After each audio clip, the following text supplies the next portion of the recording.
Nem todos, porque eu falei com 100 e tal restaurantes e só consegui fechar 5. Enfim, ninguém vai acreditar num puto espanhol que ninguém conhece. Portanto, trabalhaste no McDonald's E num banco yeah. e tinhas uma frota de Ubers. Eu digo que empreender no fundo é como atiraste a um vazio e tens de construir o paraquedas enquanto estás aqui. Expansão para vocês neste momento, como estás agora, significa mais restaurantes em Lisboa ou já expandir para outras? Boa pergunta. Pá, ele explicava que ele utiliza um framework que ele chama Regret Minimization Framework.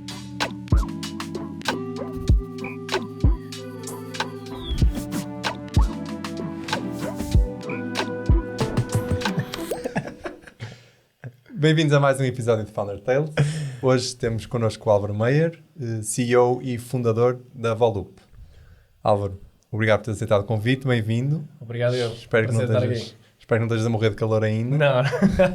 Porque não dá, quando isto sair há de estar frio, não é? Mas as pessoas não sabem, devem estar para aí 30 graus lá fora. Sim. É verdade. Está-se bem aqui. E a primeira pergunta que temos para ti é, tu não és português, ou tu não nasceste em Portugal? Pois não. Quer dizer, não, eu nasci cá em Lisboa. A sério? Quer dizer, cá em Lisboa não, lá em Lisboa, estamos no Porto. Mas sim, eu nasci cá. Imagina, a minha história é até curiosa, os meus amigos todos dizem que eu sou europeu. Porque eu nasci, a minha mãe é espanhola, o meu pai é francês, mas o meu pai vive cá em Portugal desde os 20 anos, veio cá fazer a tropa em França e adorou Portugal e ficou cá. E então depois ele montou uma empresa, também muito novo, começou a ser empreendedor. E quando tentou lançar a empresa em Madrid, quando conheceu a minha mãe e pronto, e depois eles vieram cá a Portugal viver, eu nasci cá. Depois eles divorciaram-se quando eu tinha 1 mês ou 2 meses, muito cedo, e depois fui para Madrid outra vez com a minha mãe viver. Então o meu pai ficou cá em Portugal, depois casou com uma portuguesa, teve 2 filhos portugueses, portanto eu sempre passei a minha vida dividida entre Madrid e Portugal com a minha família portuguesa. Por isso, enfim, eu considero-me meio português, meio espanhol. Por isso é que falas português, espanhol e francês. Francês falo médio, Arranhas. Mas percebo. Arranhas. Mas qual é que dirias que é a tua primeira língua?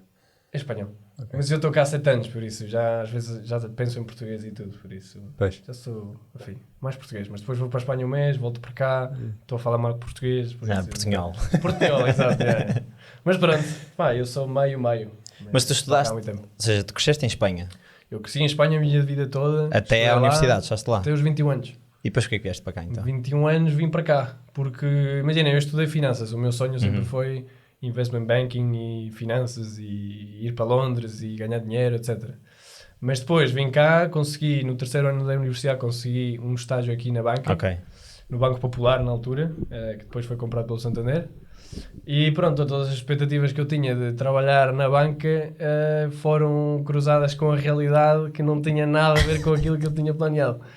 Por isso, fiquei super desmotivado com a vida das novas 5 e eu sempre fui super empreendedor, sempre quis montar a minha própria cena. Na altura, aliás, antes disso, quando estava a estudar, trabalhei 3 anos no McDonald's enquanto estava a estudar, para pagar também os estudos e tentar aí ganhar uns trocos por fora. Aqui em Portugal? Não, em Espanha. Okay. E pronto, e quando vim cá, experimentei a banca, odiei aquilo, e então foi na altura em que a Uber estava a lançar aqui em Portugal, que foi 2016. Ok. Eu lembro Uber Eats. Uber Carros. A Uber Eats ainda não tinha chegado. Okay. Uber dos carros. Sim. Foi na altura em que eu lembro-me de ir a sair com os meus amigos do banco e quando estávamos a voltar para casa, um amigo meu pediu um Uber através do telemóvel. Eu fiquei super impressionado com aquilo, como assim consegues ver onde é que está o carro, consegues avaliar o serviço. Apaixonei-me com aquela ideia, falei com a equipa da Uber, que na altura eram 3 pessoas aqui em Portugal, e eles contaram-me que basicamente a Uber era só a tecnologia, eles no fundo trabalham com frotas, que são quem gerem os carros e os motoristas, etc. E o que eles fazem no fundo é pôr em contacto ao passageiro com o motorista. E na altura pensei, olha, tenho aqui um dinheiro poupado de os meus últimos 3 anos de trabalho e sofrimento ao fim de semana no McDonald's, vou alugar aqui 3 carros e vou... no fundo contratar 2 motoristas e vou trabalhar eu no carro. E pronto, e lancei-me aí à piscina, montei a minha primeira empresa. Primeiros 3 meses estive a trabalhar no banco durante o dia. Mas tu também conduzias? Sim. Eu durante o dia trabalhava no banco, depois às 6 da tarde ou 7 que eu acabava por sair, depois pegava num carro e começava a trabalhar com o condutor motorista da Uber. Até às 2, 3 da manhã e depois dormia, banco, outra vez saía, etc. Foi aí que eu percebi, olha, com 3 carros não ganho muito dinheiro, mas se eu tiver 50, 60 ou uma frota aqui grande, o modelo funciona. Uhum. E foi aí que eu decidi, olha, isto do banco não é de facto para mim, esta vida sedentária e tudo não é para mim. Aliás, eu tinha um chefe meu que acho que até me ajudou muito a lançar-me também ao mundo do empreendedorismo, que marcou-me imenso porque ele basicamente estava a trabalhar no banco desde os 22 anos, ele estava quase na reforma, portanto 40 anos de banca, e a primeira coisa que ele fazia durante o dia era, tinha um calendário com as datas e os dias que ele faltavam até à reforma. A primeira coisa que ele fazia quando se sentava era sentar-se, olhar para aquilo, pumba, menos um dia. E ele estava a fazer isso desde os 30 anos. Horrível. E eu pensava, fogo, realmente a vida não pode ser chegares e sofreres todos os dias porque Contamos dias 50% da nossa vida a trabalhar, não é? Claro. Por isso aquilo marcou-me imenso em realmente não ir por esse caminho e tentar procurar outra coisa.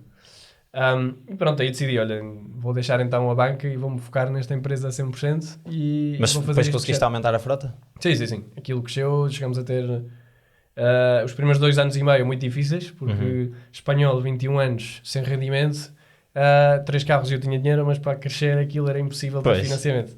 E os bancos ainda por cima enfim, já não financiam como era antes da crise. Sim. Por isso eu lembro de ser muito chato com os bancos durante 1 ano e meio, tentar safar-me durante um ano e meio, eu a conduzir enquanto, enfim, não tinha mais nada. Conduzir, gerir os outros 2 motoristas, e chatear os bancos todos os dias, olha, já está aprovado este é o modelo, etc. E tive o ano assim a passar bastante mal, até que um dos bancos, que já me tinha dito que não 3 vezes, acabou por me dizer, olha, vamos-te financiar então 5 carros mais e a partir daí já começamos a crescer muito. E chegaste a quantos carros na frota? Top tivemos 40 e tal carros. Vocês então ainda cresceram bem aquilo. Sim. Isso sempre a trabalhar para a Uber, Eu sozinho. ou através da Uber. Foi através da Uber, sim. Ou seja, no fundo a Nem Uber... expandiram para as outras que entretanto vão ter chegado Sim, a depois Portugal. entrou, enfim, milhares. Depois entrou My Taxi, chofer privé, aquilo foi comprado e depois ficou a volta. E tive com esse negócio 2018, 2019. Foram anos brutais, que aquilo correu Depois lindamente. 2020. 2020 eu queria ficar top 1 de frotas em Portugal e chegou o Covid e mudou-me os planos todos. Pronto, passei de faturar o que faturava, de repente a ter que despedir toda a gente e os carros? Deixei os carros na rua. Enfim, dividi-os entre várias ruas em Lisboa, porque também não tinha o cash flow para pagar um parque para 50 carros. Enfim, e tive... Mas agora, hoje ainda tens a frota? Ainda tenho a frota, sim. Já está ligada. Ou seja, retomaste... Aquilo retomou-se, sim. Aquilo, imagina, o que eu fiz no fundo foi... A Covid foi mesmo ano de reestruturação. Tive a ideia maluca da Volup, então enfoquei-me 100% na Volup. E aí contratei várias pessoas que me ajudaram no fundo a reestruturar a empresa e, enfim, aquilo continua, mas eu não estou envolvido no dia-a-dia. Ok. E porquê que não voltaste para a Espanha? Pois, toda a gente me diz isso. Tenho amigos meus que fizeram um caminho contrário. Foram para a Espanha e eu fiz o caminho contrário. É que não é normal, não é? Sei, normalmente a malta sai de Portugal. Imagina, acho que Portugal, pelo menos eu vivi em Espanha a minha vida toda e a Espanha é verdade que tem muita mais dimensão. E o mercado é maior. Mas também acho que Portugal é um país incrível para tu testares coisas novas e modelos novos e porque consegues testar numa escala muito pequena. Não te permite crescer, mas permite-te falhar numa escala pequena que não é risco de não voltares a tentar coisas novas. Ok. Por isso eu acho que Volup e mesmo esta empresa foi o país perfeito para testar e para depois, no fundo, construir as bases que tu precisas para depois escalar lá fora. Mas o plano... eventualmente vai ser ir lá para fora. Sim, claro. Okay. Sim, já estamos a trabalhar na Volup um bocado para ir para fora. Sim. Pois, até porque isso era uma das perguntas quando estávamos a preparar o episódio que nos... Ou seja, se tu viesses dos Estados Unidos, que não tem se calhar uma tradição gastronómica tão forte como Portugal ou Espanha, mas Espanha e Portugal...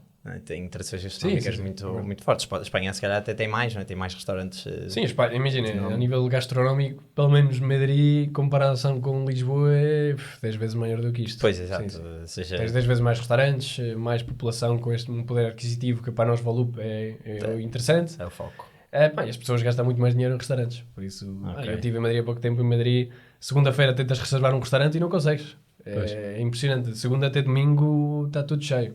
Por isso... Enfim, acho que nós fizemos bem e é verdade que as pessoas sempre questionam, tipo, tu foste fazer o caminho contrário. Há amigos meus que quando eu tinha esta idade fizeram o caminho contrário e foram para a Espanha. E estão ainda lá em Espanha, por isso, enfim, não sei. Acho que Portugal é fantástico para testar coisas novas.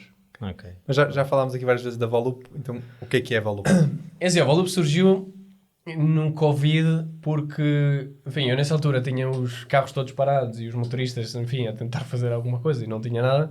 E eu sempre adorei a gastronomia e a comida, mas odeio cozinhar, pá, é o que eu mais odeio, mesmo até o fim. E na altura comecei a utilizar imenso a Uber, a Glovo e aquelas 50 mil plataformas que começaram a sair. Porque eu sentia essa falta de... Enfim, agora não posso ir ao restaurante, tenho que encomendar alguma coisa ou aprender a cozinhar. Eu reparei que nas plataformas atuais era muito difícil encontrar uma oferta de qualidade. Os restaurantes bons ou de um segmento médio-alto não estavam nas Uber Eats e nas Gloves, e tu para encomendar tinha sempre que ligar ao restaurante durante o Covid. Então encomendei de vários restaurantes que eu costumava ir antes da pandemia, e a experiência era horrível. Os restaurantes obviamente não sabiam adaptar-se ao que é delivery, e realmente é uma oferta diferente que tu tens de fazer. Então pensei, olha, tenho imensos carros parados e motoristas, vou ir falar com estes restaurantes para ver se eles querem usar os meus carros e a minha frota para fazer as entregas deles. Então sentei-me com o Solar dos Presuntos, com o Olivier e com mais 3 ou 4. O feedback era sempre o mesmo. Não queriam trabalhar com o Uber Eats nem a Glovo, não queriam arriscar no fundo a marca deles e o posicionamento.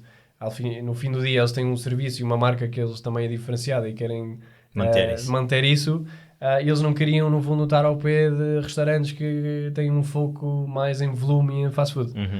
E aí pensei, olha, por que não juntar todos estes restaurantes no segmento médio, alto e premium numa plataforma que trabalhem no fundo o mesmo tipo de cliente que vá ao restaurante e não no fundo um cliente que procura a promoção e que quer enfim, McDonald's e outro tipo de comida.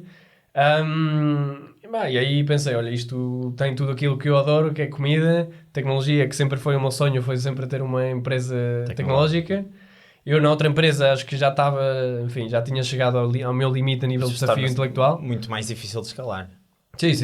Sim, é assim, a outra empresa já estava um bocado em piloto automático. É verdade que o Covid mudou tudo e eu tive que reestruturar aquilo, mas eu já conseguia pelo menos delegar e o modelo já estava aprovado, portanto, enfim, já para mim não era um desafio intelectual para poder crescer. E na altura lembro-me que quando falei com os restaurantes fiz alguns testes, encomendei do Gensequá e a experiência correu pessimamente e gastei, nem me lembro, o Gensequá gastei 150 euros, chegou 2 horas atrasado, depois era um pedido que tu tinhas que cozinhar em casa, foi péssima experiência. E aí pensei, isto realmente pode-se fazer melhor e aqui é um potencial grande neste mercado premium. E pronto, falei com mais restaurantes e amigos meus a ver se achavam que aquilo fazia sentido. Toda a gente, não sejas maluco, o Uber Eats e a Glovo têm o mercado todo, não vais conseguir concorrer contra eles. Mas eu continuava sempre a acreditar e pronto. E aí houve um momento que acho que virei maluco e disse, olha, vou apostar nisto. Falei com uma empresa que nos ajuda a fazer a aplicação. E aí lembro-me que falei com um país de 100 e tal restaurantes com um pitch super mal feito, uma apresentação de PowerPoint. Para ver se eles queriam lançar na primeira fase. Mas, ou seja, isso foi tudo do teu bolso? Tudo. Tipo, todo o dinheiro que eu tinha da outra empresa, eu disse, olha, vou alocar uma porcentagem à aplicação, etc. Tinha um business plan há 18 meses e pensei, olha, vou então arriscar uma parte do dinheiro que eu já tinha da outra empresa, que tinha corrido muito bem, para testar este negócio. Claro que o business plan depois mudou e na vida real muda tudo. Enfim, tudo o que é projeções nunca acontece na vida real. Mas... enfim, consegui fechar os primeiros 5 restaurantes, que hoje em dia continuamos a trabalhar com eles. Tudo em Lisboa? Tudo em Lisboa. E lançámos a aplicação em 8 semanas. Ou seja, desde que eu tive a ideia até que realmente decidi, olha, vou avançar, nesse momento passaram 8 semanas até que lançámos no mercado. E 8 semanas das mais loucas que eu já tive na minha vida. E os restaurantes...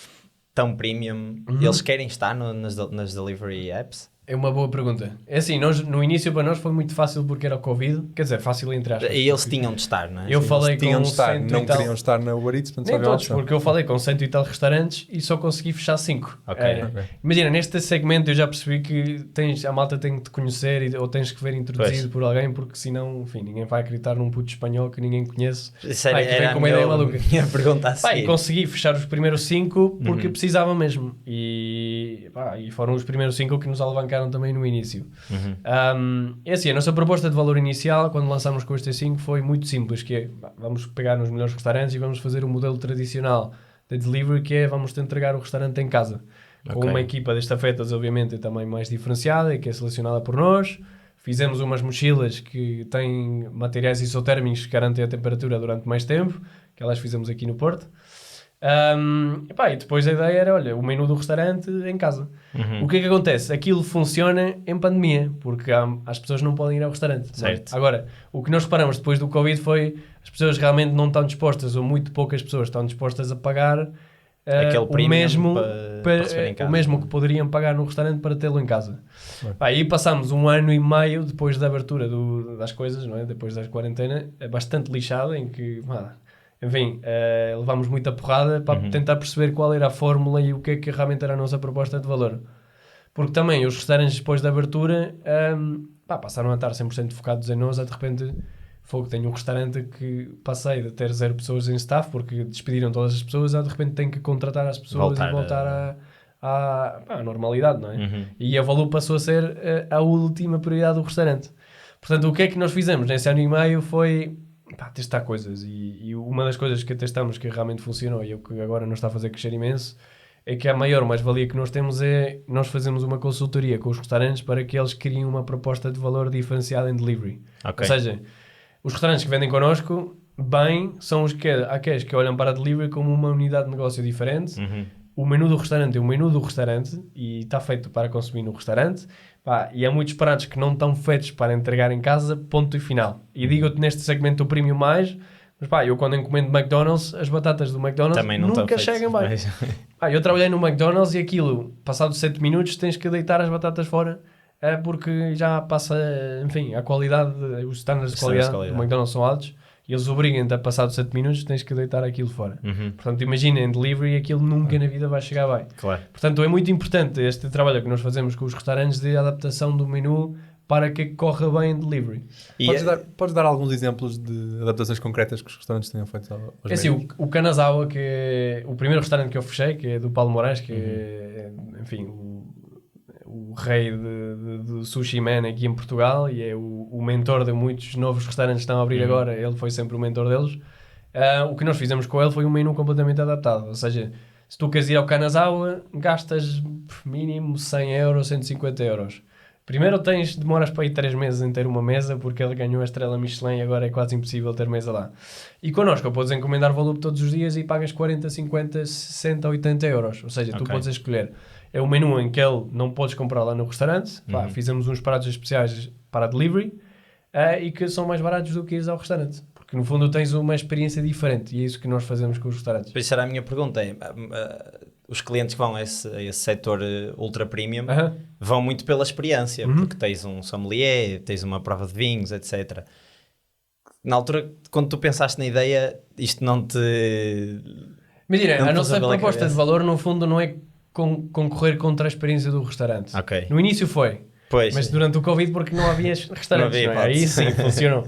Agora, depois nós tivemos que nos reinventar e criar uma experiência completamente diferente. E nós não estamos no mega luxo, ultra luxo, porque aí obviamente ganha um restaurante, mas sim é dar o conforto às pessoas de um segmento médio alto e que gostem de qualidade e não a experiência de mega luxo, porque para isso vai sempre ao restaurante.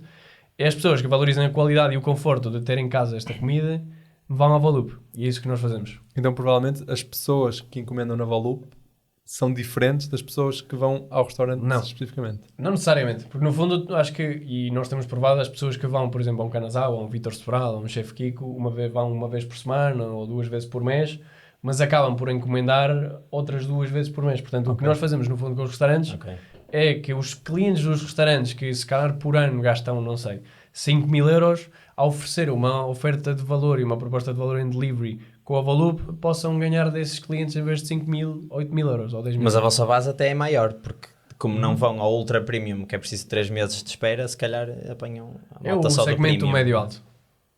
É o que nós tentamos atingir.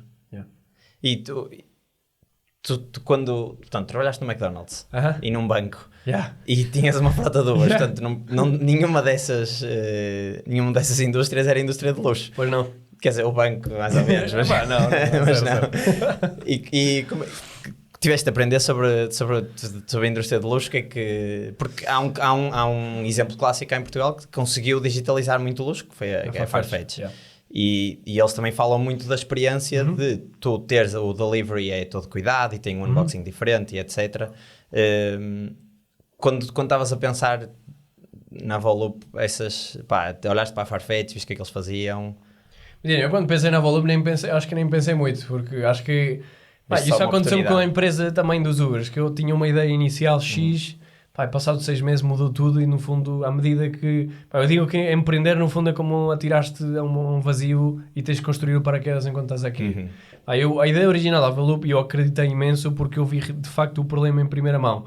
Eu nunca percebi nada de indústria de luxo, percebi muito de logística e percebi muito de restaurantes porque o McDonald's ensinou-me, eu tive 2 anos como, staff normal e depois fui manager do restaurante durante um ano. Portanto, aprendi imenso sobre restauração e como funciona um restaurante. Não, obviamente, a gastronomia, mas sim a nível processual de um restaurante, etc. Portanto, essa experiência, tanto logística como de restauração, e todo o que eu tinha visto das Ubers e Globos enquanto estava a encomendar e dos próprios restaurantes, permitiu-me ver realmente que havia um problema. Estes restaurantes estão a perder numa oportunidade de entrar numa nova área de vendas, que é delivery, que nós temos provado que está aqui, eu acho que todas as empresas têm provado que está aqui para ficar, e que neste segmento os restaurantes, ante o Covid, nunca antes na vida teriam pensado fazer entregas em casa. O Celular dos Presuntos foi o primeiro que fez isto muito bem com canal próprio, foi o primeiro restaurante que eu falei quando tive a ideia da Volup, mas eu tenho a certeza que este segmento... E o que nós, no fundo, estamos a tentar fazer é um bocado o que a Farfetch fez com a indústria da moda. Que a própria Amazon nunca conseguiu penetrar estas marcas de luxo e este segmento. E a Farfetch posicionou-se muito bem porque trabalhou com os melhores. Portanto, eu acredito mesmo que o segmento da comida vai acontecer a mesma coisa. O que nós queremos, no fundo, é dominar este segmento de mercado que uma Glovo, uma Uber Eats, por mais que tentem entrar e têm tentado, e um mês depois de nós lançarmos, a Glovo lançou a Glovo Alta Cozinha cá. São marcas que estão posicionadas noutro segmento e os restaurantes com este posicionamento não estão dispostos a estar no mesmo marketplace do que um McDonald's ou outro tipo de comida. E a ideia é conquistar esse segmento. Tu quando estavas a construir a aplicação, isso aí já tiveste em mente essa experiência mais... Eu nunca tive experiência tecnológica. Sempre adorei, aprendi a programar na universidade em Excel e sempre gostei muito de programar. Mas não sabia o que era ter uma aplicação. Sempre foi o meu sonho ter uma coisa tecnológica, mas não sabia realmente efetivamente o que é. Tecnológico. Eu falei com várias pessoas que eu queria contratar e várias empresas que me faziam mais um projeto de chave na mão. E eu percebi, estou sozinho, ter uma pessoa que vai fazer a aplicação sozinho vai demorar 6 meses em fazer uma coisa mínima. O que eu preciso, no fundo, é provar se a malta a encomendar. Eu li o livro do Lean Startup e sempre tentei aplicar isso em todas as decisões importantes que eu tomo e que requerem investimento. Eu tento sempre pensar, qual é o mínimo que eu preciso para testar, porque, por mais projeções de Excel, até que ninguém compra o teu produto, não consegues realmente perceber onde é que vai evoluir. Por isso, concluí que tinha que fazer outsource, uma empresa, chave na mão, fazer a parte tecnológica. Portanto, o que é que eu fiz? Confiar em que as pessoas em que eu estava a contratar estavam a fazer um bom trabalho. Eu lembro-me que eu estava muito metido na parte de produto e até aquela empresa foi incrível porque o que eles me disseram foi, Álvaro, foca-te na parte do negócio, fala com restaurantes porque o produto tratamos nós e por melhor ou pior produto que tenha, se não tens restaurantes e ninguém te vai encomendar. Por isso aí, enquanto eles estavam a tratar da aplicação, eu foquei-me em fazer uma apresentação muito mal feita e ir tocar à porta dos restaurantes que eu achava que encaixava na Volup. Quanto é que ficou a aplicação? 50k, assim. Foi pesado. Ou seja, ainda foi um investimento altinho. Foi. No início gostou. E continuam a trabalhar convosco? Continuas a dar improvement? Imagina, nós temos passado por muitas fases, acho que a nível tecnológico, no início... eventualmente vão querer internalizar isso. Sim, já estamos nesse processo. Imagina, eu percebi que isto aprende-se quando já estás dentro e levas muita porrada. Mas, externalizar faz sentido numa fase inicial e depende do caminho que queiras fazer. Nós estivemos a trabalhar com esta empresa durante 2 anos e até correu bem. Mas depois, quando começámos a crescer e eu comecei a procurar investimento externo e a reforçar a equipa, começou a ficar muito lento e começamos a ter problemas chatos, porque no fundo, eles podiam dizer, é como levares o carro sim. como é que se diz? Aquilo não é deles, não é? ao mecânico. Ao mecânico, exato. Eles podem dizer o que tu quiseres que vais dizer que sim porque não percebes. Portanto, isto é um bocado igual. Nós queríamos fazer mais coisas, tínhamos que pagar X. Portanto, começou a ser muito pesado. E aí decidimos, olha, então vamos deixar de trabalhar com eles.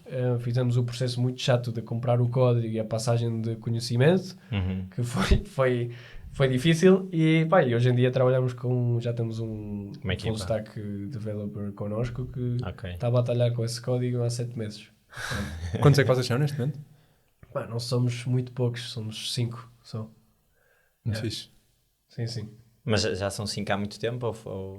É assim, nós temos passado por muita coisa. Nós comecei eu sozinho, contratei 2 pessoas, 3, depois contratámos imensas pessoas, chegámos a ser 14 ou 16, depois, um mês depois disso, estalhou a guerra da Ucrânia e de repente... Enfim, o foco ficou, em vez de crescer rendimento a profitability, despedimos quase todas as pessoas e fiquei só com as 5 que eu tenho agora. E tu, agora, se calhar antes de irmos a esse ponto da profitability, que é engraçado, tu tiveste o buy-in dos restaurantes antes de ter dos clientes, portanto tu não sabias se não tinha nada. Ou seja, tu ias nada. pagar a aplicação, falaste com os restaurantes, eles disseram, fixe, vamos tentar... Mas depois tens de chegar às pessoas, para as pessoas encomendarem. Como é que chegaste às pessoas? Imagina, eu no momento em que eu recebi a proposta do custo da aplicação, eu falei com imensas empresas, recebi orçamentos de 300 mil euros, coisas malucas, depois recebi outros de 3 mil euros que eu sabia que aquilo não ia dar nada. Portanto, eu escolhi uma coisa intermédia. Mas eu li uma entrevista que fizeram ao Jeff Bezos há uns anos, em que ele explicava o momento em que ele escolheu decidir apostar pela Amazon. Porque ele trabalhava em Wall Street, ganhava imenso dinheiro e com 30 e tal anos decidiu, perder isto e arriscar na empresa dele. Ele explicava que ele utiliza um framework que ele chama Regret Minimization Framework, no qual ele se projetava aos 90 anos, olhava para trás e pensava do que é que me vou arrepender mais, é de tentar isto ou não tentar. E tu sempre te arrependes das coisas que não tentas. Portanto, eu pensei, posso continuar com esta empresa dos Ubers que já está aprovada e posso continuar a crescer. Tenho esta ideia que me está aqui a picar e a tentar, enfim, a apaixonar muito e eu sabia que ia olhar para trás e mesmo que a Volup não funcionasse, eu sabia que ia aprender alguma coisa ou pelo menos ia saber, pelo menos tentei. Portanto, no momento em que eu fiz o business plan e sabia que ia ter que arriscar bastante dinheiro que eu tinha, no fundo, poupado e trabalhado muito nos últimos 5 anos, utilizei aquela mentalidade e cheguei mesmo à conclusão, bora tentar e bora arriscar. Portanto, no início foi um bocado à maluca. Vou arriscar, pagar a estes gajos, fazer uma aplicação. Enfim, podia ter corrido mal. Eu sei de casos que pagam aplicações muito caras e depois dão-te nada. Ou eles próprios não têm uma aplicação que nem funciona. E aí tive bastante sorte. E enquanto eles estavam a trabalhar na aplicação, eu foi todos os dias à porta dos restaurantes a ligar para tentar fechá-los. E eu sabia que se tivesse os restaurantes certos, à parte dos clientes durante o Covid, ia ser mais fácil. Era o primeiro teste que eu tinha que fazer. Quem vendia não eras tu, na verdade, continuam a ser os restaurantes. Exato. O canal é que... Mas imagina, o teste... No fundo, eu estava a investir para testar se havia pessoas que encomendavam isto. Porque eu digo-te, enfim, de lançar ao volume também aprendi muitas coisas, eu sou muito optimista e eu costumo sempre puxar para alto. Tem de ser. Tem que ser. Mas eu lembro-me, antes do lançamento, tivemos 8 semanas, eu e as minhas primeiras pessoas que começaram comigo, enfim, sem vida e sem dormir quase para fazer isto em 8 semanas. Eu lembro-me de pensar, planear tudo, a operação e tudo, para termos 40, 50 pedidos logo no dia do lançamento, etc. Chegou o dia do lançamento e tivemos um pedido que foi o nosso. Portanto, depois passámos um mês bastante mal em que tínhamos uma pessoa a encomendar, amigos a encomendar, os meus tios a encomendar, enfim, mas nós passámos um mês a pedir feedback e muito feedback às pessoas do que é que eu podia melhorar, etc. Até que chegou um dia em que fecharam a quarentena total em janeiro de 2021. De repente ligaram-me da Boa Cama, Boa Mesa para fazer uma reportagem sobre nós, porque acho que nessa altura éramos os únicos que estávamos a fazer alguma coisa e sem parar. Aparecemos na televisão e passámos de ter um pedido a de repente ter 120 pedidos por dia. Os meus irmãos a fazerem encomendas, os meus amigos todos, aquela fase foi muito divertida. Mas nós passamos de zero a nada muito rápido por causa, obviamente, da pandemia. Se têm uma empresa ou estão a pensar criar uma, certamente saberão da importância da marca e da identidade visual e da forma como a comunicam. Por isso gostava de vos falar da Vogal. A Vogal é um estúdio de branding que vos ajuda a melhorar a forma como comunicam a identidade da vossa marca, isto sempre criando, claro, os assets necessários, seja o site, seja o vídeo, o que for. Portanto, se estão interessados em branding ou simplesmente querem saber mais como podem melhorar a identidade visual da vossa marca, entrem em contacto com o pessoal da Vogal em vogal.io. Vamos voltar para o episódio. Ok, agora vou voltar àquele tema que tinhas falado. Tu falaste em profitability, portanto começou houve ali uma altura em que tu tiveste de focar em ser profitable. Mas as empresas de delivery... Ainda estamos focados nisso. Ou seja, ainda não chegaram. Não, estamos quase, mas estamos perto disso. Mas as empresas de delivery devem ser das empresas, Uber e Glovo e Bolt, etc., que levam com mais investimento. A Uber levantou valores pornográficos de investimento para crescer, porque são empresas que têm margens muito baixas e, portanto, têm que ter um volume gigante. Porquê que tu fizeste ao contrário e tentaste ser bootstrap, gastar o teu dinheiro, ser profitable, quando já tinhas o teste, ou seja, chegaste àquele... Um bocado, tem que haver algum certo... Chegaste provaste que havia pessoas a querer encomendar, porque é que não decidiste, ok, agora vou levantar dinheiro para escalar isto? É o que eu fiz, aí comecei, imagina, também porque eu tinha um plano de arriscar X% que eu tinha. Ok. Claro que o plano mudou e depois demorámos mais tempo em provar que a malta encomendava. No momento em que a malta começou a encomendar, também comecei a ter mais dispensas, porque a aplicação que nós lançamos não funcionava nada. Era só o lado do cliente. Por trás caía um pedido, nós tínhamos que ligar ao estafeta, ligar ao restaurante, olhar um pedido, etc. Portanto, a partir daí que as pessoas começaram a encomendar, começámos a investir à série em fazer uma aplicação em condições, porque senão, por cada 100 pedidos tinha que ter 10 pessoas só a gerir os pedidos. Isto é um call center. Sim, totalmente. Por isso, a partir daí comecei a levantar dinheiro. Eu nunca tinha levantado dinheiro na vida sem ser dívida bancária com outra empresa, mas é um negócio tradicional que não tem nada a ver com venture capital. Sim, que há muito mais risco. Portanto, aí comecei a falar com business angels, VCs, com tudo. E não tive nenhum sucesso. Zero. Ninguém achava tudo, olha, que loucura, faz sentido, mas contra o Uber Eats e a Glovo não tem nada a fazer, esquece. Ninguém se quer meter, sobretudo cá em Portugal, eu já percebi, os fundos não estão muito virados para coisas B2C. Certo. Porque requerem imenso investimento de marketing e tudo para criar a marca e massa crítica que tu precisas. Sim. Agora, uma coisa que nós estamos a provar é que, no fundo a Farfetch é igual, neste segmento, e a indústria do luxo é assim, é menos volume, mas margens muito melhores. Portanto, nós temos as margens muito boas e nós ganhamos bastante por cada pedido que fazemos. Ok. Cada vez mais, ainda por cima. Por isso, a única coisa que nós precisamos é crescer um bocadinho mais e chegamos à profitability. O vosso modelo de negócio é só o cliente que paga? Não. Nós cobramos uma porcentagem das vendas ao restaurante e depois cobramos uma taxa fixa ao cliente. Ok. E a partir daí, pagamos a estafeta, pagamos os custos todos e depois... O que ficar é... Ou seja, não há mensalidade nenhuma ao restaurante? Não. É tudo sobre as vendas. É win-win. O marketplace. Sim, imagina, para o restaurante no fundo nós até oferecemos esta consultoria inicial, que agora já estamos a começar a cobrar alguns restaurantes, depende, do esforço que requer do nosso lado, para adaptar o menu e no fundo o que nós já somos alguns restaurantes mais de 10% das vendas mensais. E eles não têm que fazer nada, no fundo têm que adaptar o menu, mas encaixa com a operação que eles já têm, portanto, para o restaurante é um no-brainer. Vocês adaptam... Ou seja, que conhecimento é que vocês dão aos restaurantes nessas sessões? Tudo. Imagina, nós em delivery temos testado tudo. Tudo. Batata frita, temos testado tudo. Ou seja, são coisas concretas. Vocês, este menu que tem este ingrediente ou este prato não vai funcionar. Por exemplo, batata frita, isto vou dar aqui uma coisa que nós usamos, mas a batata frita não funciona em delivery, ponto e final. Certo. Tem que ser coisas muito, muito concretas e é preciso adaptar. Nós testamos com um restaurante, em vez de batata frita, mandioca. Ok. O sabor é igual e depois a crocância aguenta 10 vezes mais do que a batata frita. Portanto, são estas nuances pequeninas que, para os restaurantes deste segmento, são estes detalhes que fazem toda a diferença. Mas tens na tua equipa alguém de nutrição ou de um cozinheiro?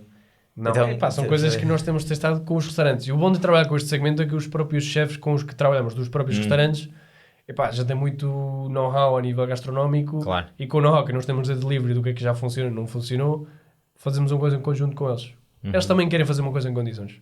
que o bom de trabalhar este segmento é que não, enfim, no fundo são chefes que também têm uma exigência de qualidade muito grande. Portanto, quando decidem abordar aqui uma Volup, fazem as coisas em condições. E não é só os chefes, os clientes também devem ter uns estándares muito mais altos. E vocês no delivery suponho que tenham para além das mochilas que tu falaste, devem ter uma experiência melhor do que... É assim, aqui nós temos batalhado com tanta coisa na nível da experiência de delivery e concluímos que os clientes não se importam tanto da parte do estafeta, ou seja, é uma coisa importante obviamente, porque não querem que seja... E umas coisas que acontecem muito nas outras é que chega a pessoa que te faz a entrega, não é a pessoa realmente que está a fazer a entrega, ou não fala português, não fala português, a experiência é muito má. Portanto, nós tentamos garantir certos parâmetros que falem português, alguns que falem inglês e falem outras línguas, tenham uma presença que não venham em fato de treino, ou fato de banho, ou com havaianas, que aquilo a presença é horrível. Mas já concluímos que o cliente o que valoriza mais, desde que o pedido chegue quente e bem apresentado e tenha uma oferta de qualidade, isto da operação e dos estafetas é um complemento. Ou seja, não é uma toma de decisão pela qual eles fazem a encomenda. Portanto, nós, aqui temos testado tudo. Mas desde as mochilas têm ajudado imenso porque garantem mesmo a temperatura e desde que o restaurante consigamos fazer essa oferta de qualidade em que a comida chegue bem, com a mochila e com essa proposta de valor do restaurante, os estafetas são um complemento. Ok, ou seja, não é por aí que... Não é por aí, mas nós fazemos essa seleção e não trabalhamos com qualquer pessoa. Ou seja, a mesma seleção que fazemos do restaurante, também fazemos dos estafetas. Não, enfim, já testamos tudo, mas enfim, já sabemos como filtrar, pelo menos ter aquele filtro para que corra bem. Ok. E porque, fazer encomendas também não é ciência, sim. ficção. Por isso, aquilo, no fundo, é ter boa presença, saber dizer o que é que dizer ao cliente quando chega lá e são... falar pelo nome, certas coisas que fazem toda a diferença. Mas no então fundo a interação... essa... Sim, existe, mas são coisas muito básicas, mas são detalhes que fazem toda a diferença. Sim, não vai a pessoa servir à mesa, mas tem esse... Já tentamos fazer isso, mas não funciona. A sério? Tentamos tudo.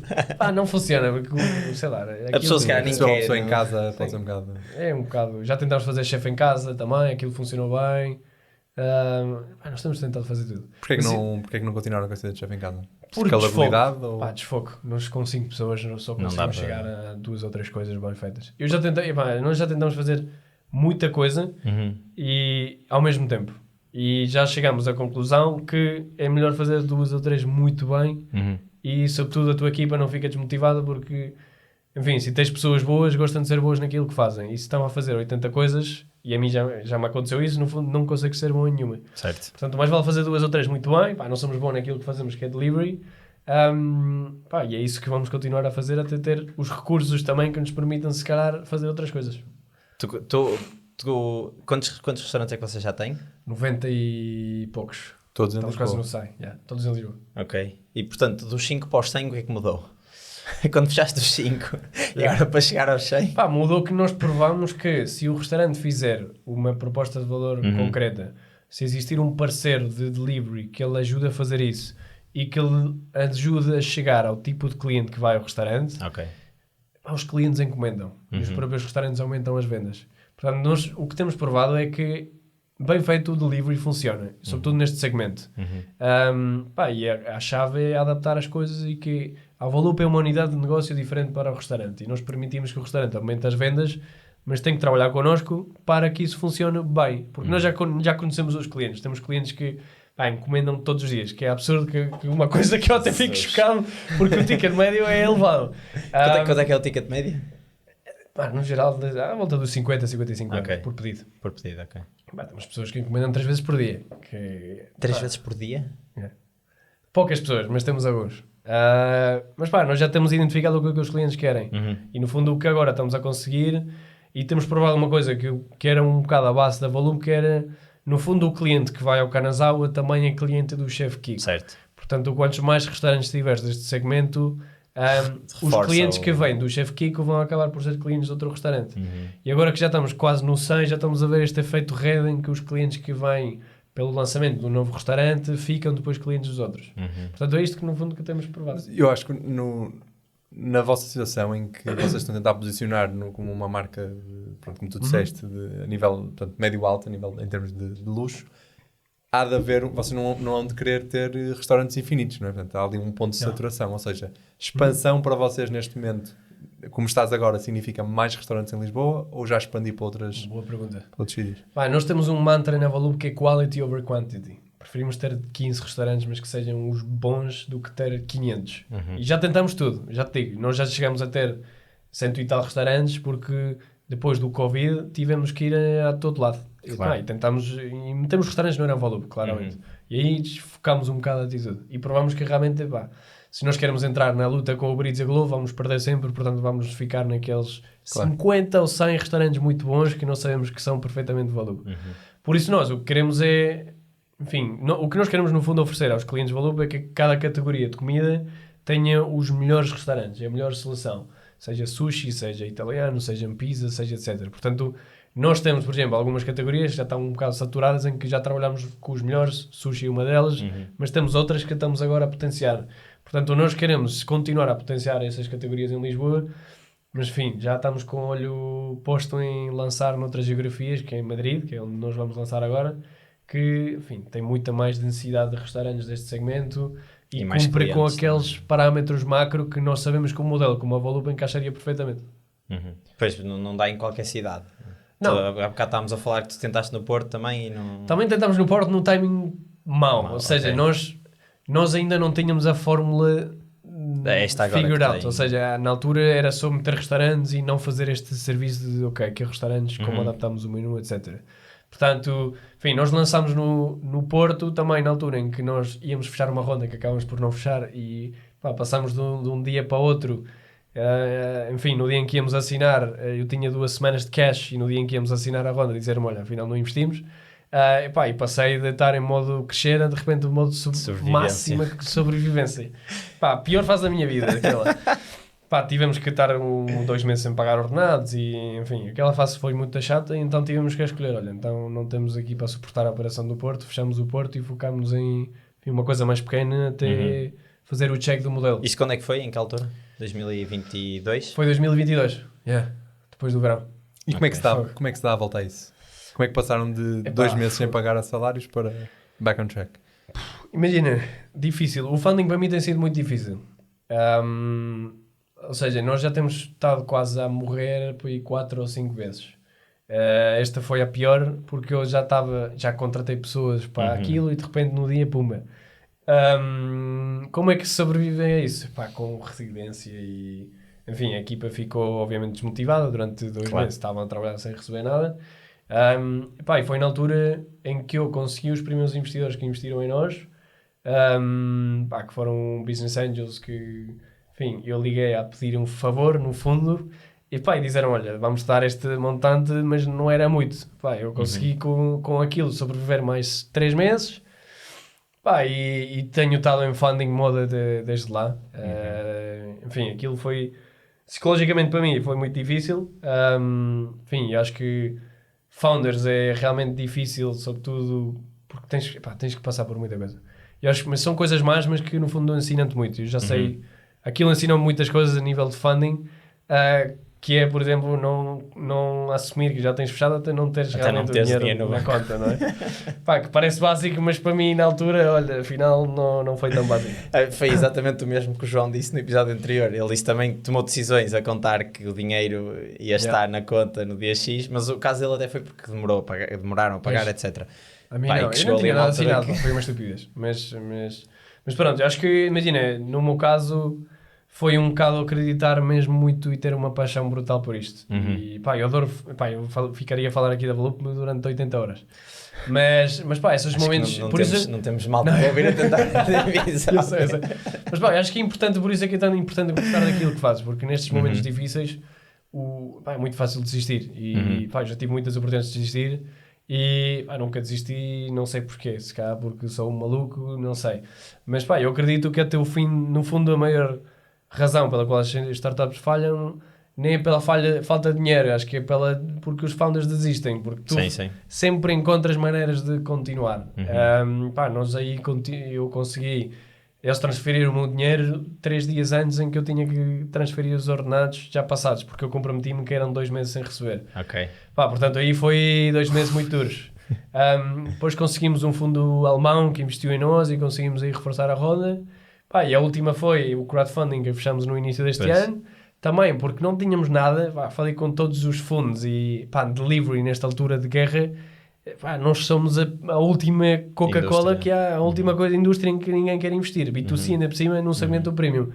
Portanto, e aí pensamos, olha, temos imensos clientes com um poder de compra alto. Falei com 3 que encomendam, estes que encomendam malucos, que encomendam todos os dias. Os 3 dizer, olha, sim, posso-te meter um ticket pequeno. E eu pensei, olha, então por que não fazer aqui uma campanha de crowdfunding? Preparamos a campanha em 3 semanas só, que foi uma loucura. E meti a equipa toda focada, em vez de trabalhar em crowdfunding.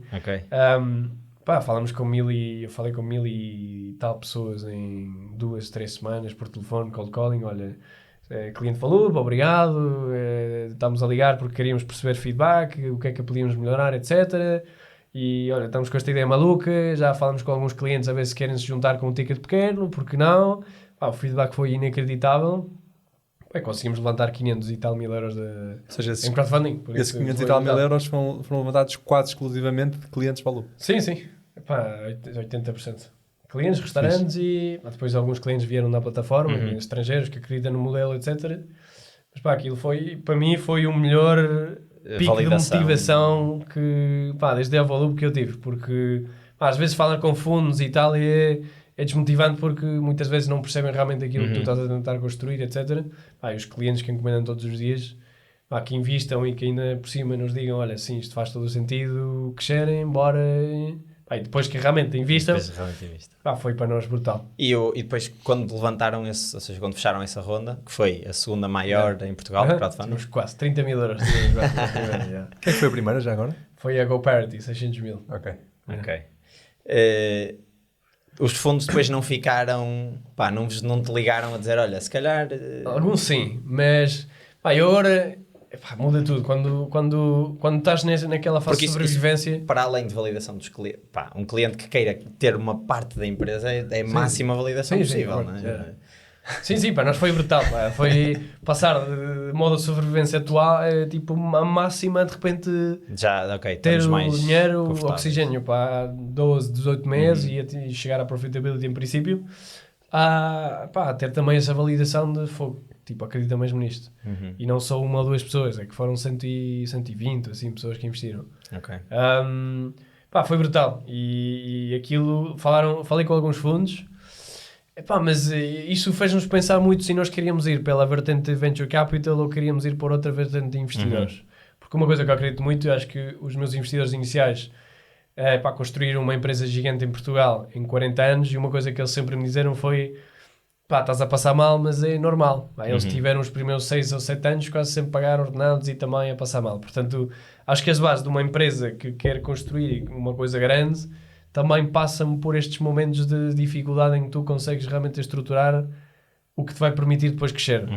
Eu acho que o modelo Venture Capital é diferente. No fundo é que cresceres em 2, 3 anos, bumba. Por isso eu acho que nós ainda não estamos nessa fase. Por isso agora primeiro estamos com dinheiro na conta, por isso também não tens aquela pressão de sobrevivência que precisas de levantar dinheiro. Agora, no fundo o que nós estamos à procura de investidores mais estratégicos, sobretudo em Espanha, que nos abram portas em Espanha e que aporte não só dinheiro, mas também este know-how e portas de como crescer o negócio num mercado que eu conheço bem, e que eu acho que vamos replicar o que estamos a fazer aqui e lá, mas também teremos uma curva de aprendizagem para adaptar ao mercado espanhol. Ou seja, o playbook agora é igual, falar com os restaurantes, começar a fazer... Mas é diferente, porque o mercado em Madrid... Por exemplo, em Portugal o mercado de restauração está muito fragmentado. Tu tens poucos grandes grupos de restauração. E no nosso segmento não tens nenhum grupo de restauração grande. Que são quase individuais. Sim, nenhum. Tens que ir porta a porta aos restaurantes, fechar, falar com o chefe, etc. Em Madrid muda tudo porque tu já tens 14 ou 15 grupos que têm 200 restaurantes. Portanto, basta fechar 3 ou 4 que já tens uma variedade sólida de restaurantes com os que lançar. Portanto, nós agora estamos nesse processo, que é fechar os restaurantes, falar com os investidores e montar a operação em Madrid. Houve uma notícia, houve uma entrevista que tu deste ao Dinheiro Vivo, em que tu falaste que vocês já tinham 4 mil clientes em Portugal, mas que havia um potencial de 40 mil. São estes mais ou menos. Não sei quando é que falei disso, mas sim, também. Mas pronto, mais ou menos. Mas a pergunta não é essa, a pergunta é como é que tu fazes? E até foi uma pergunta que foi feita por um dos nossos ouvintes, porque nós temos uma comunidade e a malta lança lá perguntas. Que foi, como é que tu defines quem é que são os teus clientes-alvo? Ou seja, esses 40 mil tu chegaste porque fizeste algumas contas. Mas, nós também acho que hoje em dia complicamos muito e já tentamos fórmulas de tal quantas pessoas, médicos, porque nós, o nosso tipo de clientes são médicos, são consultores, são cirurgiões, são... enfim, futebolistas imensos, doutor, enfim, imenso este tipo de profissões, enfim, que ganham mais. Por isso, enfim, o que nós fizemos no fundo foi pegar na população que temos em Lisboa, nas áreas onde nós fazemos entrega, o nosso target de cliente é para aí 10% daquilo, e depois assumindo que 60% ou 70% daquelas pessoas utilizam aplicações ou são, enfim, bons com tecnologia, chegas a esse número. Mas ainda, enfim, não há muito data de quantos médicos com este income conseguem. É difícil chegar a isso. Por isso nós assumimos uma porcentagem da população. Isso até era mais curiosidade, porque muitas vezes é o que, quando vais falar com o fundo, eles pedem-te qual é que é o tamanho do mercado. Sim, já me pediram tudo. E tu tens de chegar a um valor que vai estar completamente errado, mas que no fim do dia estás errado. Mas que é isso que eles pedem. E por falar em fundos, o teu background é finanças, certo? Yes. Como é que isso te... Finanças para mim é fundamental. Eu aprendi muito duas formas, ou seja... No McDonald's aprendi imenso também a aplicar as finanças, na fase em que eu estava a gerir o restaurante. Tu devias ser o trabalhador mais bem formado do McDonald's. Mais ou menos, porque no McDonald's quando eu entrei, eu tinha 18 anos quando entrei lá. Ok. E eles fizeram uma reestruturação em que só queriam estudantes e malta que estivesse a estudar. Portanto, eu quando trabalhava, que era o fim de semana, era tudo estudantes também. Enfim, aquilo foi muito divertido. É muito duro, mas naquela altura foi divertido. Mas as finanças, a mim, ajudou-me no fundo a estruturar um plano financeiro. Tens de ter um plano financeiro. E isso dá-te muito mais tranquilidade, porque senão passa o que já me aconteceu a mim, que é depois chegas e não tens dinheiro para pagar as coisas. Por isso, finanças e sobretudo contabilidade também ajuda-te muito a estruturar um plano financeiro que todas as empresas têm que ter. Porque nem na escola, nem na universidade, a não ser que estudes uma coisa mais de economia e mais deste ramo, não aprendes. E, é básico. Sim. São coisas mesmo importantíssimas. É engraçado porque há outra vertente, que é o founder que vem de tecnologia e que até é ele que programa a primeira aplicação e depois quando começa a ver dinheiro, tem que contratar alguém. O que é que eu faço com isto? É outra caminho, é verdade. Tenho um amigo meu que está a passar por essa fase. Está a fundar uma... Que ele é mais tech e agora está a passar pela fase de preciso de alguém que me ajude na parte do negócio. Exato, é isso. Já acho que já te ouvimos dizer várias vezes desde que sentaste aqui deve ser maluco. E nós estávamos a ler acho que foi uma entrevista ou um artigo que deste, em que eu realmente achei que tu eras maluco. Porquê? Por causa falavas muito sobre a tua questão das tuas rotinas e de hábitos matinais e assim. Queres falar um bocado sobre isso? Sim, aqueles lá a Huberman está aqui, ela pode falar um bocado sobre isto. Imagina, eu, enfim, já estou melhor nisso, mas, enfim, acho que isto é trabalhar... Mas eu tenho mudado muito. Eu no início era mesmo work hard. E já reparei que nem é tanto trabalhar muito, muitas vezes é trabalhar de forma eficiente e de forma inteligente. Isso é uma coisa que me está a entrar na cabeça agora. Enfim, eu trabalho muito. Acho que se pode resumir nisso. Mas do que nós lemos havia muita coisa que também ia para além do trabalho. Portanto, coisas que se calhar até é mais de saúde e de questões mentais, que tu tens atenção a isso, a questão do acordar, das rotinas. Imagina, eu já passei naquela fase em que eu, enfim, assinei aqui, ou ia assinar aquilo, não cheguei a assinar, mas e ainda bem, porque acho que eles também me teriam lixado depois, mas eu já passei por vários momentos de burnout graves em que, entras num ciclo psicológico que a própria empresa está, enfim, no fundo os founders não somos não somos a base de energia da empresa. Se o founder está mal, a empresa vai estar... Passa para o resto. Eu nessa fase passei muito mal psicologicamente e aprendi um bocado a como não chegar a esse ponto de... Nem a depressão, é mesmo de burnout. No qual sair da cama já te custa e já tens um esforço. E acho que também não se fala muito em que os founders temos muito esta tendência... é normal as coisas correrem mal, mas não nos apoiamos e eu lembro-me entrar no Instagram e pá, está toda a gente com mega sucesso, entras no LinkedIn, está tudo a fazer palestras, etc. Pá, e tu sentas naquela fase em que estás a passar mal, que faz parte do caminho. Aquilo, Pá, aquilo afeta mesmo, pelo menos a mim afetava-me imenso. Pá, eu aprendi um bocado a definir certas coisas, certos limites para mim próprio, para evitar chegar a esses pontos. Eu trabalho com uma coach que me ajuda desde os meus 18 anos, assim, enfim, ela tem-me ajudado imenso. E pá, é uma coisa que eu acho que hoje em dia, enfim, investimos muito no corpo e ginásio e temos que, enfim, estar fit, etc. Mas parece que tu começas a treinar a cabeça e já começas a ser um maluco. Pá, mas a cabeça é o que controla tudo, por isso Sim. eu trabalho muito como é que chama? A parte de mental health, porque pá, eu já cheguei ao poço, ao fim do poço e não quero voltar ao fim do poço. E eu já reparei que mesmo para a minha empresa, para a minha equipa, quando eu estou bem, as coisas acontecem melhor. Ou seja, mesmo em termos de negócio, vai-me faz todo sentido. Sim. No fundo é um investimento em ti próprio. E eu já vi isto nos meus pais. O meu pai tive uma empresa que teve imenso sucesso. Em 2009, com a crise, teve que fechar. Pois. A minha mãe também trabalhou a vida toda. Em 2009 foi despedida. Pá, e aí foi aí que eu comecei a ter a ser adulto e tive que me virar. Por isso é que entrei no McDonald's. Eu tinha que me virar para a vida. Sim. E eu vi erros nos meus pais que eu sabia que se eles tivessem tido um bocado mais de consciência a nível psicológico, não teriam cometido, não teriam chegado lá. Por isso eu muito cedo comecei a investir, ou pelo menos a ter essa curiosidade de, enfim, conhecer-me a mim próprio. E a realidade é que não há nenhum caminho em linha reta, e não há nenhum caminho definido, e cada um tem o seu caminho. Tu tens o teu, pá, e são válidos todos. Portanto, e muitas vezes hoje em dia tentamos nos comparar, e as redes sociais têm esse efeito de nos comparar constantemente. E sobretudo nos comparamos quando as pessoas... Sim, e as pessoas só publicam bem, as coisas claro. que estão bem, ninguém vai pôr. Por isso, pá, eu aprendi, tirei o Instagram naquela altura e aquilo... Enfim, comecei a trabalhar em mim próprio. Okay. E continuas sem Instagram ou não? Agora, recentemente, instalei outra vez. Mas vou por fases. Mas tive agora um ano sem Instagram e sem redes sociais. Foquei-me um bocado mais no LinkedIn. O LinkedIn tem-me trazido também oportunidades muito interessantes. Também está relacionado com... Sim, mas também, acho que não tem a ver com apagar nem nada. Acho que é saber como lidar com as redes sociais e com essa comparação, porque não é bom. A mim, pelo menos, não me fez bem. Sobretudo nas fases más. Nas fases boas ainda é boa, mas nas fases em que tu precisas mesmo de, ok, se calhar não estou no melhor momento. É aí que eu acho que é importante trabalharmos sobre nós. Sim, e estavas falaste da coach. Eu acho que isso é uma coisa que eu não sei como é que é em Espanha, mas em Portugal não há muita gente que tenha... Em Espanha também não. Ou seja, acho que até há um bocadinho de estigma.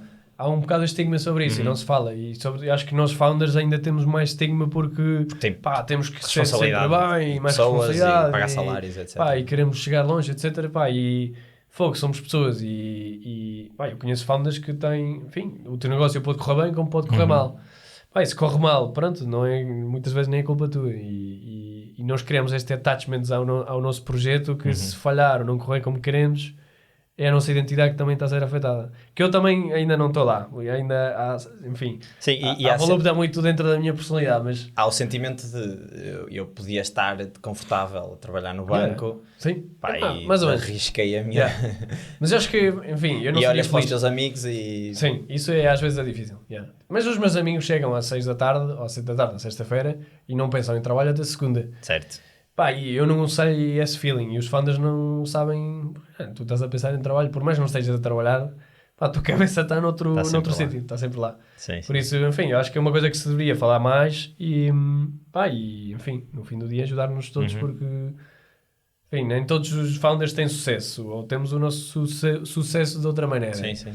E há muito esta mentalidade, tanto em Espanha como em Portugal, que falhas e és um falhanço. Em vez de nos Estados Unidos, que é uma mentalidade, falhou 3 vezes, não faz mal, pronto, aprendeu alguma coisa e tem esse know-how. Aqui há muita mais essa pressão social. E eu acho que isso, psicologicamente, às vezes não é bom e implica um processo psicológico que tu tens que saber lidar com essas coisas. Mas eu trabalho muito isso porque, enfim, a mim tem-me ajudado muito a trabalhar sobre isso. Claro. E achas que é preciso ter essa hustle mentality para fundar uma startup? Sim, 100%. É um caminho muito difícil mesmo.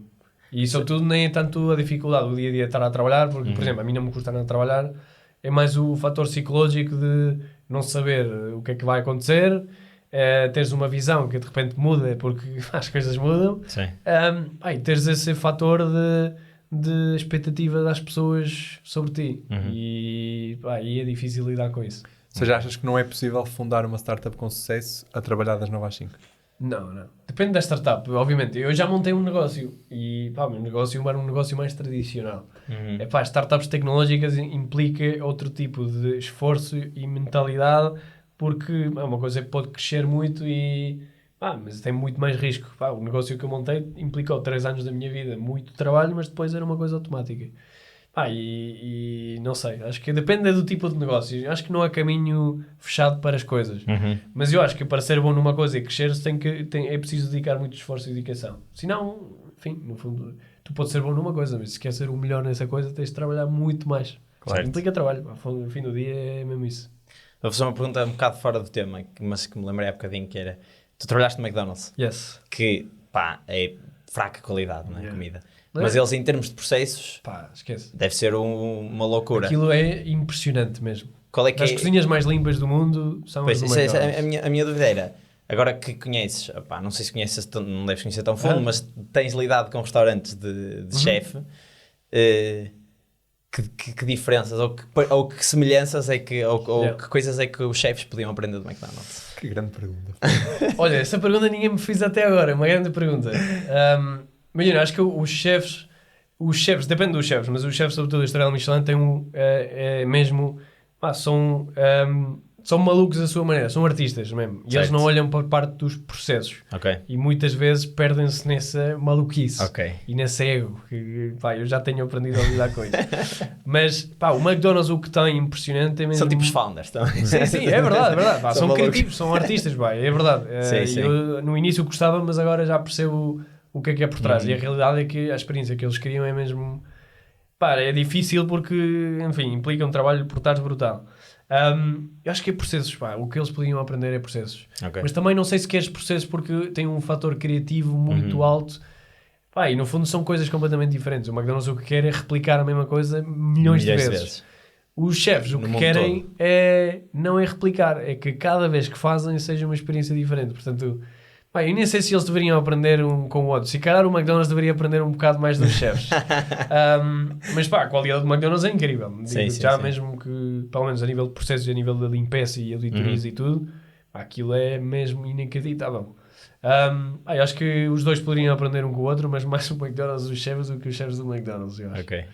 Engraçado, trabalhaste, é que foste de um lado para o outro. De um lado para o outro.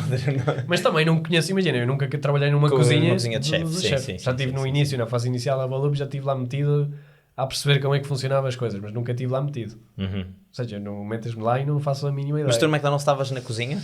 Eu comecei a fritar as batatas, depois passei para frangos que chamam no McDonald's, que passas a fazer os nuggets, os CBOs, os nuggets e isso tudo. E depois passas para a parte de hambúrgueres, que aí já tens as receitas, etc.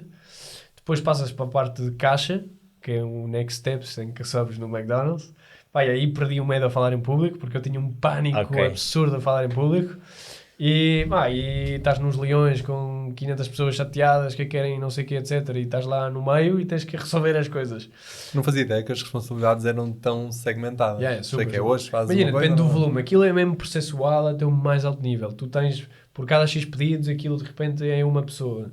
Se aumentares os pedidos, passas para 3. Cada pessoa tem uma posição específica. Aquilo está medido até 1 milímetro. Porque aquilo, enfim, é volume. Depois estive lá 2 anos.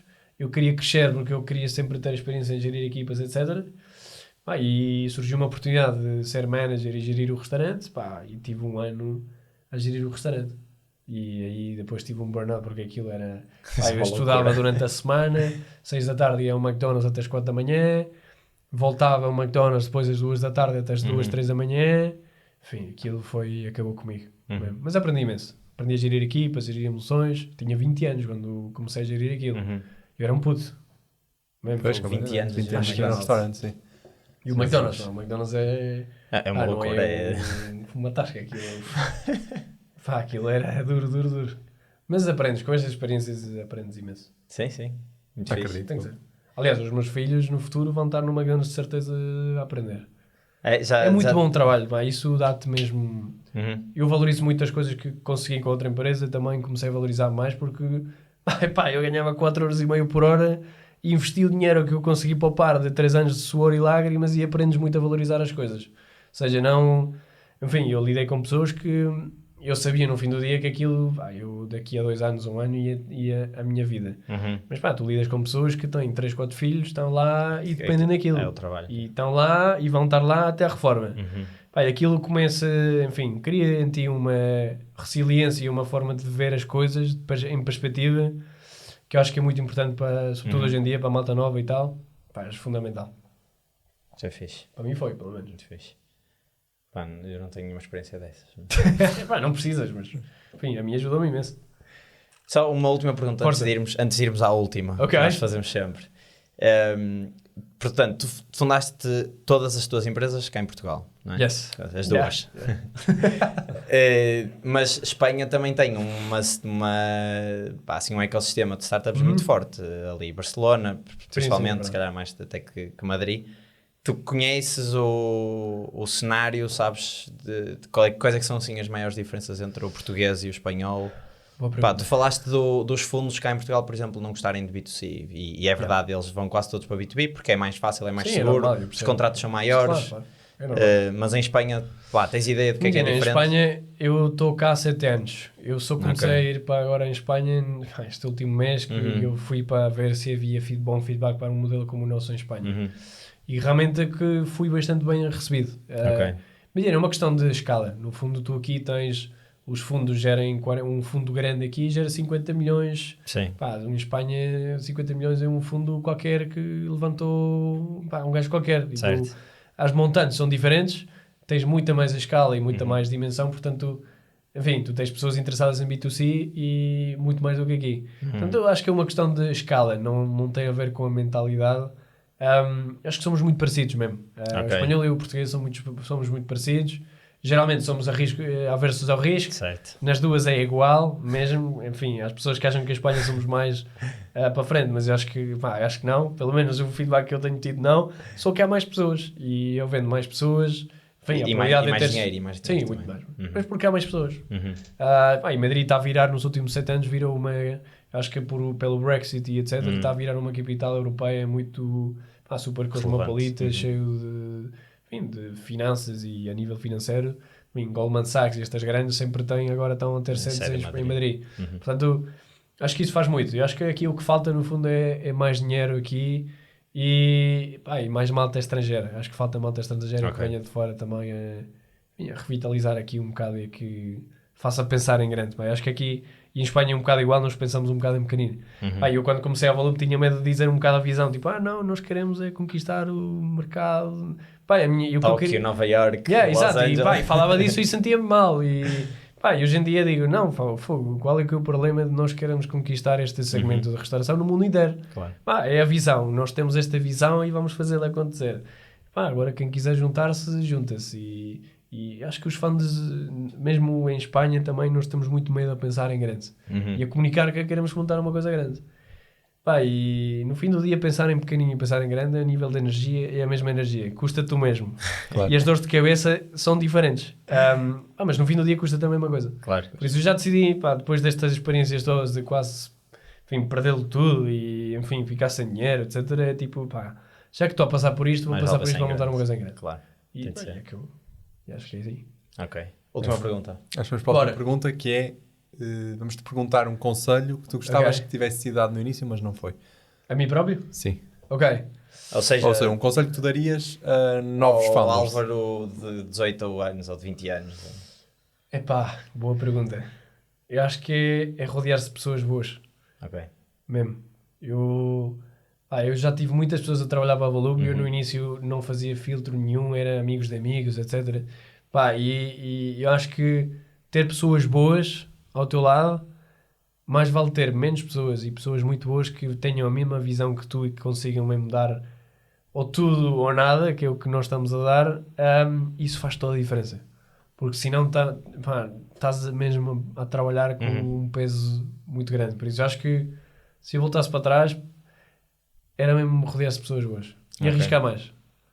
No meu caso não. Ainda mais. No meu caso não, mas é verdade, nós temos muito medo para arriscar. E a idade para arriscar com 28 anos, 22 anos, 23 anos. Eu montei a minha primeira empresa com 21. Pá, eu sei que cometi erros estúpidos de Claro. puto, mas ainda bem que eu os cometi com 21 e não com 34. Certo. Eu acho que é hoje em dia que nós temos que arriscar mais e no pior dos cenários, pá, perdes dinheiro, ok, mas dinheiro recupera-se, nunca com 28 anos nunca vais ficar na falência a tua vida toda. Sim. Pá, não tens responsabilidades, portanto, enfim, não tens, enfim, depende obviamente, há casos extremos, não é? Mas não tés filhos, não tens casa, portanto, pá, é nesta altura em que nós temos que arriscar. E eu motivaria só a arriscar e a rodear-se de pessoas boas. Ok. É isso. Bons conselhos. Pronto. Chegamos ao fim. Chegamos ao muito, fim. muito obrigado, Álvaro, Obrigado a vocês. Pá. Foi um prazer. Vai, continuem podcast. com isto. Acho que são iniciativas boas. Acho que Vamos continuar. há muito empreendedor em Portugal que pá, E há tem muita histórias gente muito boas. que quer ser empreendedor. Sim, é assim isso. que- Não é porque também falta... Imagina, eu Faltam pessoas a dizer para eles quando arriscarem. começas... Sim, mas quando começas a ver que... Pá, já estive com empreendedores... Pá, e em Espanha também, que já montaram empresas que estão em bolsa. Pá, quando estás com essas pessoas, percebes que são pessoas normais. Certo. E que realmente tu podes chegar lá. Sim, não é Sim, assim sim, tão- Pá, e muitas vezes temos este estigma de não, aquilo é aquela pessoa, teve Que é um sorte, gênio ou é um e- gênio, etc. Pá, e não é preciso, pá, não é preciso. Só é preciso aquele primeiro momento de arriscar. E a partir daí construir a partir disso. Ok. Boa. Por isso continuem, pá, um bom trabalho. Acho que é Sim, senhor. bom humor para fechar. E obrigado pelo convite. Nada. Obrigado nós por teres vindo. Pronto, já sabem onde nos seguir, Spotify, YouTube, Instagram, todas as redes. Temos também a comunidade onde podem fazer perguntas aos convidados. Também tem os links aí na descrição. E é isto, está feito.